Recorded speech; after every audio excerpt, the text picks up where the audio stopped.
Hi friends, आज आपण बनवणार पनीरची भाजी। त्यासाठी मी पनीर घेतलेलं आहे आणि त्याचे क्यूब करून छान ब्राऊन कलर मी तळून घेत आहे। आणि तळून घेतल्यानंतर कडे तेल तापलेलं आहे, त्यामध्ये जिरं मोहरी टाकली मी आणि त्यामध्ये खडे मसाल्यामध्ये तेजपान, दालचिनी, मिरे आणि एक दोन लवंग टाकलेले आहेत आणि थोडंसं मी लसूणची पेस्ट टाकलेली आहे। आता हे खालीवरे करून प्युरी करून घेतलेली आहे, टमाटे, कांदे आणि काजूची, आणि मी त्याच्यामध्ये सोडलेली आहे। त्याच्यामध्ये छान थोडं मी तिखट टाकलेलं आहे आणि त्याला खालीवरे करून घेत आहे।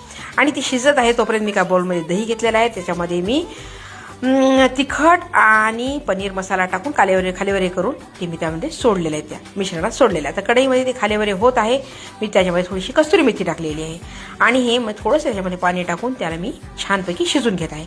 आणि ती छानपैकी शिजल्यानंतर आपण जे तळून घेतलेले पनीरचे जे क्यूब आहेत ते मी त्यात सोडलेले आहे आणि कोथिंबीर टाकली, त्याला छानपैकी शिजू दिलेलं आहे। आणि ती शिजल्यानंतर आपण चवीपुरतं मीठ त्यामध्ये ॲड केलेलं आहे। आता हे पहा, छान ही खाण्यासाठी